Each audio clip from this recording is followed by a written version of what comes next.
BBA, BCA, BCom computer కోర్సులో 100% placement లభించే ఏకైక డిగ్రీ కాలేజ్ కూకట్పల్లిలోని ఐ3 డిగ్రీ కాలేజ్ 8367215215. అందరికీ నమస్కారం. నా పేరు మాధురి. మీరు చూస్తున్నది సుమన్ టీవీ నెట్వర్క్. ఈరోజు మనతో పాటు ఉన్నారు ప్రముఖ ఆధ్యాత్మికవేత్త అనంతలక్ష్మి గారు. నమస్కారం అమ్మా. నమస్తే అమ్మా.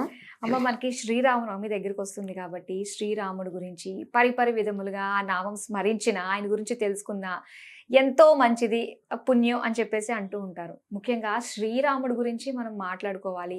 నేటి తరానికి ప్రతి ఒక్కరికి కూడా ఆయన యొక్క క్వాలిటీస్ తెలిసి దాన్ని మన లైఫ్లో అది అలవర్చుకుంటే మనం ఎలా సక్సెస్ వైపుకి అడుగులు వేస్తాం అన్న విషయాలు తెలుసుకోవాలందమ్మా. శ్రీరాఘవం దశరథాత్మజమప్రమేయం సీతాపతిం రఘుకులాన్వయరత్నదీపం ఆజానుబాహుమరవిందదళాయతాక్షం రామం నిశాచర వినాశకరం నమామి. శ్రీరామచంద్రుడు తనని తాను దశరథుడి కుమారుడు, ఆత్మానం మానుషం మన్యే రామం దశరథాత్మజం అని చెప్పుకున్నాడు. మీరంతా నన్ను దేవుడు అంటున్నారు కానీ మీకు నే దేవుణ్ణేమో, నేను మాత్రం నా గురించి ఏమనుకుంటున్నానంటే దశరథుడి కుమారుడైనటువంటి వాడిని అని అనుకుంటున్నా, మనిషిని అని అనుకుంటున్నా అన్నాడు. ఎందుకు ఇంత గట్టిగా చెప్తాడు అంటే, మానవులకు ఒక గౌరవాన్ని, ప్రతిష్టని తీసుకురావడానికి వచ్చిన అవతారం రామావతారం. అప్పటి వరకు మానవులు అంటే పెద్ద లెక్క లేనట్టు అనిపిస్తూ ఉంటుంది చదివితే, గ్రంథాలు చదివినట్టయితే. రావణుడు నాకు మరణం లేకుండా వరమి అని ఎవరెవరి పేర్లు చెప్పాడో వాళ్ళల్లో నరులు వానరులు లేరు. అంటే దేవతలు, యక్షులు, గరుడులు, రాక్షసులు, కిన్నరులు, కింపురుషులు, ఇలా అందరి పేర్లు చెప్పుకొచ్చాడు. పర్వాలేదులే మనుషులును కోతులు అన్నాడు. అంటే మనుషులు, కోతులు అంత పెద్ద పట్టించుకోనక్కర్లేని వాళ్ళుగా పరిగణించబడిన సందర్భంలో మనిషికి ఒక గౌరవం ఆపాదించటానికి వచ్చినటువంటి అవతారం రామావతారం. మీరు ఇట్లా ఉండండి, గౌరవిస్తారు అంటే ఎవరుంటారమ్మా? నన్ను గౌరవించండి అంటే ఎవరు గౌరవిస్తారు కదా? నన్ను గౌరవించేట్టుగా నేను ప్రవర్తించాలి. అవును. నువ్వు ఇట్లా ప్రవర్తించు, నీ గౌరవం ఉంటుంది అంటే చెప్పొచ్చావులే, నా పరిస్థితిలో నువ్వు ఉంటే నీకు తెలుస్తుంది అంటారు. అందుకని నేను చెప్పలేదు. రాముడు గౌరవం ఎలా కలుగుతుందో తన ప్రవర్తన ద్వారా చూపించాడు. ఒక ఆదర్శ మానవుడు ఎలా ఉండాలో, గౌరవించదగినటువంటి మానవుడు ఎలా ఉండాలో, ఎలా ఉంటే గౌరవించబడటం కుదురుతుందో ఆ విధంగా ప్రవర్తించి చూపించాడు. అందుకని ఒక మనిషి ఎలా ఉండాలంటే చిన్నప్పుడు మంచి కొడుకుగా ఉండాలి, అమ్మాయి అయితే కూతురుగా, చదువుకుంటే మంచి శిష్యుడుగా, చదువుకునే సమయంలో మంచి విద్యార్థిగా, అన్నదమ్ములు అక్క చెల్లెళ్లతో మంచి సోదరుడు లేక సోదరిగా, వివాహమైతే మంచి జీవిత భాగస్వామిగా, మిత్రులతో మంచి మిత్రుడుగా, శత్రువులతో ఆదర్శప్రాయుడైనటువంటి శత్రువుగా, తన ఉద్యోగ ధర్మాలు నిర్వర్తించేటప్పుడు ఉత్తముడైనటువంటి అధికారిగా, ఆ రోజులైతే రాజు, తన కింద వాళ్లతో ప్రవర్తించేటప్పుడు ఆదర్శప్రాయుడైనటువంటి అధికారి, పెద్దలతో ప్రవర్తించేటప్పుడు ఆదర్శప్రాయుడైనటువంటి ఉద్యోగి. ఇలా ఏ విషయంలోనైనా ఇలా ఉంటేనే ఇలాగే ఉండాలి, ఇది తప్ప మరొక రకంగా ఉండే అవకాశం లేదు, ఇలా ఉంటే గౌరవించడానికి వీలవుతుంది అని చెప్పేటటువంటి అన్ని పరిస్థితుల్లో అన్ని రకాలుగాను గౌరవార్హమైన, అంటే గౌరవించటానికి తగినటువంటి చక్కని ప్రవర్తన కలిగినటువంటి వాడు శ్రీరామచంద్రుడు. అందుకే మనకి ఎప్పుడన్నా నేను ధర్మ మార్గంలో ఉండాలి కానీ ప్రస్తుత పరిస్థితుల్లో ఏం చేయాలో అర్థం కావట్లేదు అని సందేహం వస్తే, ఈ పరిస్థితుల్లో రాముడు ఏం చేసేవాడని ఒక్కసారి ఊహించుకుంటే చాలు మనకి మంచి పరిష్కారం దొరుకుతుంది. అంతటి చక్కనైనటువంటి ప్రవర్తన కలిగిన వాడు, కనుక రాముణ్ణి మనం ఆదర్శంగా గనక తీసుకున్నట్టయితే కొడుకుగా మనకి మంచి పేరు వస్తుంది, ఉద్యోగిగా, భార్యగా, లేక భర్తగా, తండ్రిగా, పెద తండ్రిగా, ఇలా సమాజంలో ఇతరులతో మనం కలిసి ప్రవర్తించే సందర్భంలో ఎటువంటి సంబంధాలు ఉంటాయో అన్నింటిలోనూ ఉత్తమంగా ఉండేటట్టుగా ఉంటుంది. మరి అలా ఉన్నట్టయితే అందరి చేత కీర్తించబడతారు కదా. అవును. ఉదాహరణకి ఇప్పుడంటే రాజకీయాలు గురించి మనం పెద్దగా మాట్లాడకూడదు, కానీ ఒకప్పుడు వేరే వేరే పార్టీల్లో ఉన్నవాళ్ళు కూడా చెప్తూ ఉండేవారు, మాకు వ్యక్తిగతమైనటువంటి అభిప్రాయ భేదాలు లేవు, సిద్ధాంతపరమైన భేదం తప్ప అని. అంచేత చర్చించుకునేటప్పుడు సిద్ధాంతాల గురించి చర్చించుకునేవారు, చర్చ పూర్తయ్యాక స్నేహంగా ఉండేవారు, ఒకళ్ళనొకళ్ళు తీవ్రంగా విమర్శించుకునేవారు సిద్ధాంతపరంగా. అది ఆదర్శప్రాయమైన శత్రుత్వం అంటే. ఏ విషయంలో మనం ఎదుటి వాళ్లతో మనకి నచ్చలేదో ఆ విషయంతో తీవ్రంగా అంటాం. వ్యక్తితో మనకేం సంబంధం లేదు, వ్యక్తితో మన ఇద్దరం స్నేహితులమే, కానీ నీ అభిప్రాయం నాకు నచ్చలా, నేను చెప్తాను, నీ దాంట్లో ఈ దోషం ఉంది అని నీకు ఖచ్చితంగా చెప్తా.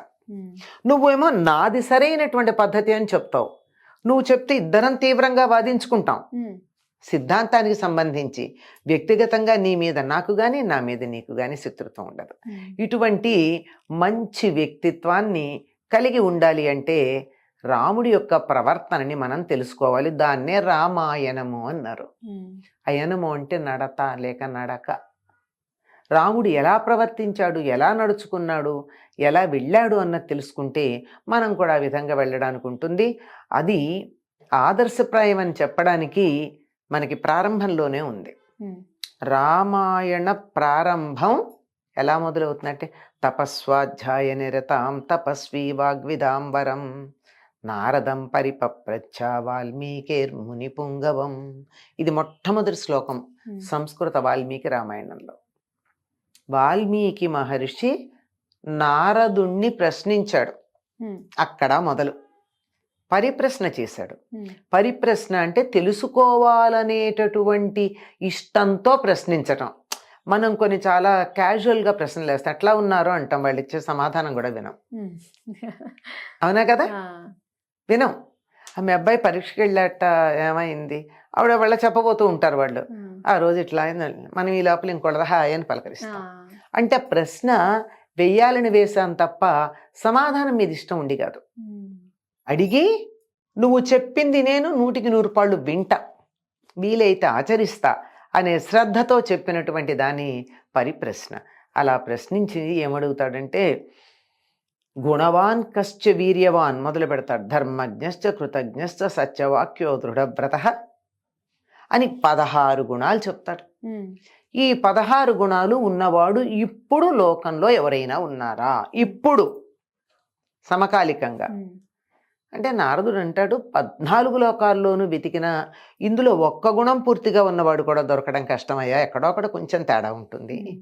కానీ నువ్వు ప్రశ్న అడిగావే, నువ్వు అడిగినటువంటి ప్రశ్నలో ఉన్న 16 లక్షణాలు పరిపూర్ణంగా ఉన్నవాడు ఒకడున్నాడు. ఇక్కడే ఉన్నాడు, భూలోకంలో ఉన్నాడు. నేను చెప్పట్లేదా మాట, ప్రజలందరూ అనుకుంటున్నారు, ప్రజలంతా అనుకుంటున్నారని చెప్పాడు.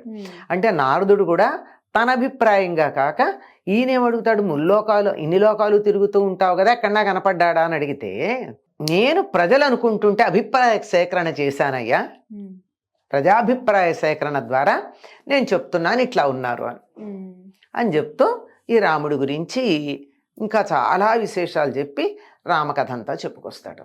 అంటే ఏమిటి? ఆదర్శప్రాయమైన మంచి లక్షణాలు, గుణవంతుడు అంటే మంచి గుణాలు కలిగినవాడు, ధర్మం తెలిసినవాడు, కృతజ్ఞుడు, చేసిన మేలు మరవనటువంటి వాడు, ఇలాంటి లక్షణాలు వరుసగా చెప్పుకొస్తాడు. సత్యవాక్యం, అబద్ధం చెప్పనివాడు, నిజమే చెప్పేటటువంటి వాడు, పట్టిన పట్టు వదలకుండా ఏదైనా ఒక నియమం పెట్టుకుంటే దాన్ని కొనసాగించే లక్షణం కలిగినటువంటి వాడు, ఎవరికి కోపం వస్తే దేవతలు కూడా భయపడతారో అటువంటి వాడు, అనసూయక ఇతరులను చూసి వాళ్లల్లో దోషాలు అనడం లక్షణంగా పెట్టుకున్నవాడు కాదు. సర్వభూత హితేరథ, సర్వభూతాలకి సర్వప్రాణులకి మేలు చేయించటంలో ఇష్టం కలిగిన వాడు. ఇలా లక్షణాలు చెబితే ఈ లక్షణాలన్నీ ఎవరికి ఉన్నాయి? ఎవరికన్నా ఒక్కటి కూడా లేవు కానీ ఉమ్, 14 లోకాల్లో ఒక రాముల్లో మాత్రం ఇవన్నీ ఉన్నాయని ప్రజలు అనుకుంటున్నారు, నేనుగా చెప్పిన మాట ఉమ్, అని చెప్తాడనమాట. కనుక అందరి చేత పొగడబడేటటువంటి లక్షణం, అందరిలోనూ మనం మెప్పుదల పొందాలి అంటే, ఒక మనిషిగా మనం బతకాలి అంటే, నేను మనిషిగా బతికాన్ని ఇతరులు అనడం మాట నుంచి నాకు ఒక తృప్తి కలగాలంటే ఈ లక్షణాలు పెంపొందించుకోవాలి అని మనకి మొదటి శ్లోకం ద్వారా అర్థమవుతూ ఉంటుంది రామాయణంలో. కానీ అప్పుడు త్రేతాయుగంలో ఉమ్, ధర్మం కూడా మొత్తం 4 కాళ్ళ మీద నడిచేది అని చెప్పేసి అంటూ ఉండేవారు. ఉమ్, ఆ తర్వాత ఏంటంటే చివరి కలియుగం వచ్చేసరికి ధర్మం ఒక్క కాళ్ళ మీద నడుస్తుంది. అంటే ఆ ధర్మంలో కూడా మనకి తగ్గట్టుగా, కాలానికి తగ్గట్టుగా కూడా మార్పులు, చిన్న చిన్న సడలింపులు కూడా ఉన్నాయి అని అంటూ ఉంటారు. అది ఆ ధర్మంలో ఉన్నాయా? నిజమేనమ్మా. పాదము అంటే నాలుగో వంతు అని అర్థం. ఉమ్, అంటే 3 వంతుల ప్రజలు ధర్మ మార్గంలో ఉండి 1 వంతు అధర్మ మార్గంలో ఉండేవారు అప్పుడు. ఇప్పుడు 3 వంతుల ప్రజలు అధర్మంలో ఉండి 1 వంతు మాత్రమే ధర్మ మార్గంలో ఉన్నారు. ఉమ్, మనం ఆ 1 వంతులో ఎందుకు ఉండకూడదు? అవును. ఉండొచ్చు కదా. ఉమ్, సడలింపులు అంటారా, కాలానుగుణంగా చిన్న చిన్న మార్పులు వస్తాయి. ఉమ్, ఎందుకు రావమ్మా? తప్పనిసరిగా వస్తాయి. వేసవి కాలంలో మనం తినే ఆహారానికి ఉండే తీరికి, శీతాకాలంలో ఉండే తీరికి ఆహారానికి తేడా లేదు. ఉమ్, కానీ తినేది ఆహారమే కదా. అవును. రాత్రే పడుకుంటున్నాం కదా, పగలే మేలుకుంటున్నాం కదా, ముక్కుతోనే గాలి పీలుస్తున్నాం కదా, నోటితోనే అన్నం తింటున్నాం కదా. ఉమ్, అని మార్చామా? లేదు. అవునా కాదా? ఆ, కాకపోతే ముక్కుతో గాలి పీలుస్తుంటే అప్పుడప్పుడు పరిస్థితుల వల్ల ముక్కు గుడ్డ కట్టుకుంటామే తప్ప ముక్కుతోనే పీలుస్తాం, ఉమ్, అంతే కదా. అవునమ్మా. ఆ విధంగా మౌలికమైన మార్పులు ఉండవు, ఉమ్, పైపైన ఉండే మార్పులు ఉంటాయి, ఆహా. అంతే కదా. అయితే శీతాకాలంలో బాగా వేడివేడిగా మిరియాలు అవి ఎక్కువ ఉన్న ఘాటుగా ఉన్న పదార్థాలు తింటాం, వేసవి కాలంలో చల్లగా ఉండేవి మజ్జిగలు అవి ఎక్కువ, అంతే తప్ప ఆహారంలో బేసిక్గా మారదు, ఉమ్, పైపైన మారతాయి. అట్లాగే ధర్మాలు కూడా కాలానుగుణంగా ఎప్పుడు ఉండే ధర్మం ఒకటే ఉంటుంది. అంటే ప్రకృతి ఎలా చెబితే అలా ఉండడం ధర్మం అమ్మా, ఉమ్, అంతే కదా. అవును. ప్రకృతికి సహజంగా ఉండడం, ఉమ్, ఉన్నది ఉన్నట్టుగా మనం ఎట్లా ఉండాలని ప్రకృతి మనని నిర్దేశించిందో అట్లా ఉండడం ధర్మం. అయితే ఆ ధర్మంలో వేసవి కాలంలో చెట్లకి ఆకులు, వేసవి కాలానికన్నా ముందు చెట్లకు ఆకులు రాలిపోతాయి, వసంత ఋతువులో ఆకులు వస్తాయి. ఉమ్, అట్లాగే మనకు కూడా కాలానుగుణంగా అప్పుడప్పుడు చిన్న చిన్న మార్పులు వస్తాయి తప్ప మౌలికంగా అయితే రావు. ఉమ్, కానీ ఈ మనము ఈ 1 వంతులో ఉన్నామా, ఆ 3 వంతుల అధర్మ మార్గంలో ఉన్నామా అని ఎవరికి వాళ్ళు నిర్ణయించుకోవాలి. ఉమ్, ఈ యుగంలో కూడా ధర్మ మార్గంలో ఉండేవాళ్ళు ఉన్నారు, ఉన్నారు. ఆ యుగంలో కూడా అధర్మ మార్గాన్ని సంచరించిన వాళ్ళు ఉన్నారు ఉమ్, కదా. అవును. కనుక ఈ మార్పులు పెద్దగా తేడా ఉండవు. ఉమ్, ఆ కాలంలో ద్వాపర యుగంలో 120 ఏళ్ల పైన బతికారు, ఉమ్, అంతకన్నా ఎక్కువే. త్రేతాయుగంలో 60,000 సంవత్సరాలు ఆయన బతికాడు దశరథుడు. ఉమ్, రాముడు 11,000 సంవత్సరాలు రాజ్యపాలన చేశాడు ముందు, 48 ఏళ్లకో ఎప్పటికో రావణ సంహారం చేసిన తర్వాత. ఉమ్, మరి ఈ కాలంలో ఆయుర్దాయం అంత లేదుగా. అవును. ఈ కాలానికి వచ్చేప్పటికి మనం అంతా 100 ఏళ్లకి సర్దుకుంటే చాలా ఎక్కువ. ఉమ్, 60 ఏళ్ల తర్వాత బోనస్ అంటున్నారు, లేకపోతే 80 ఏళ్ళు అంటే ఇప్పుడు కొంచెం పెరిగింది, ఉమ్, 75-80 ఏళ్ల తర్వాత ఉంటే బోనస్ అంటున్నారు. కానీ నిజానికి మనకి ఇవ్వబడినటువంటి ఆయుర్దాన్ని 120 ఏళ్ళు.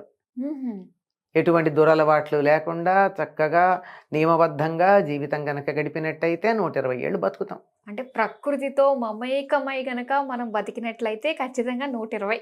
ఆ, ఉమ్, ప్రకృతికి అనుగుణంగా అనుగుణంగా. అది ఎలా చెప్తే అట్లా. ఉమ్, రాత్రిళ్ళే పడుకోండి, నైట్ మేలుకోవాల్సిన పని ఉంది, ఉమ్. ఆరోగ్యం పాడు చేసుకోవడం తప్ప. ఉమ్. అట్లా ఉంటాయి అన్నమాట. బాగా తెలియజేశారమ్మా. ఆ. అసలు నిజంగా చాలా మంది ఇలానే వితండవాదం చేస్తూ ఉంటారు. ఆ కాలంలో అయితే చెల్లింది, ఈ కాలంలో అలా ఎవరుంటారు, ఉండడానికి లేదు అని చెప్పేసి. ఎందుకు లేదు? ఉమ్, ఎంత నువ్వు ఆ భాగంలో ఉంటావా, ఈ భాగంలో ఉంటావా నిర్ణయించుకో. అవును. ఆ 75% మందిలో ఉంటావా, 25% మందిలో ఉంటావా? ఉమ్, కానీ ప్రతి మనిషిలో కూడా ఎంత లేదన్నా ఎక్కడో పూర్తిగా సవ్యంగా ఉన్నవాళ్ళు ఉన్నా ఉమ్, అప్పుడప్పుడు 75% కాకపోయినా 1% అన్న అధర్మం మనసులో తొంగి చూస్తుంది. ఉమ్, కాకపోతే కలియుగంలో ఉన్న విశేషం ఏమిటంటే, మనసులో నాకు ఒకవేళ దురాలోచన వచ్చినా ఉమ్. దాని ఫలితం ఉండదట, క్రియలో ఆ. చేస్తే తప్ప. అంటే తరచుగా వస్తే తప్ప. ఓకే. ఏదో ఒక్కసారి ఎప్పుడన్నా వచ్చినంత మాత్రాన ప్రమాదం ఏమి ఉండదు ఉమ్, పెద్దగా. దానికి ఇక్కడికిక్కడే ఏదో చిన్న పరిహారం అయిపోయి నువ్వు మంచి మార్గంలోకి వెళ్ళిపోవచ్చు. పరిహారం అయిపోతుంది. పరిహారం చేయకుండా ఉండడానికి ఉండదు. ఎందుకంటే దుమ్ము పడింది అనుకో, ఇట్లా దులపనన్నా దులపాలిగా. అవును. నేను అద్దంలాగా ఉంటే దులిపితే పోతుంది, బట్టలాగా ఉంటే అతుక్కుంటుంది, తడి బట్ట అయితే అతుక్కుపోతుంది. అవును. అట్లా అవును. కనీసం దుమ్ము పడిందంటే నేను అద్దంలాగా ఉంటే తుడిచేసుకుంటే అయిపోతుంది. ఆ మాత్రం కాస్త పడుతూ ఉంటుంది, పోతూ ఉంటుంది. అంతకన్నా ఎక్కువేం లేదు. సో మనకి అనిపించాలి ఫస్ట్, నేను ఎందులో ఉన్నాను, ఏ భాగంలో నేను ఉన్నాను అని మనకు అనిపిస్తే ఆ ధర్మ మార్గంలో మనం నడవగలం. ఏ భాగంలో ఉన్నాను కదా, అసలు నేను ధర్మ మార్గంలో ఉన్నాను అనుకుని అలాగే ఉండండి. ఎందుకు అధర్మానికి ఎందుకు వెళ్ళాలి? ఎందుకు వెళ్ళాలి? కరెక్ట్. అది ఈ దీనికి ఆదర్శం శ్రీరాముడు. శ్రీరామచంద్రుడు. ఖచ్చితంగా ఆయన గురించి మాట్లాడుకున్నప్పుడు ధర్మం గురించి కూడా మరొకసారి మనం మాట్లాడుకుని, అప్పుడు దాకా అలా ఇలా ఉన్నా కూడా మళ్ళీ ఇక్కడ నుంచి సరైన పద్ధతి. రామో విగ్రహవాన్ ధర్మ అని, ధర్మం అంతా మూర్తిభవించిన వాడు రాముడని మారీచుడు అన్నాడమ్మా. రాక్షసుడు. రాక్షసులే ధర్మమూర్తి అని రాముడిని మెచ్చుకున్నాక మరి రాముడు సరైన వాడు కాదు అనే వాళ్ళని ఏ జాతి వాళ్ళు అనుకోవాలి మనం? అవును. చాలా చక్కగా తెలియజేశారమ్మా. ఇంత చక్కగా మాకు తెలియజేసినందుకు ధన్యవాదాలు. సర్వం శ్రీరామార్పణమస్తు.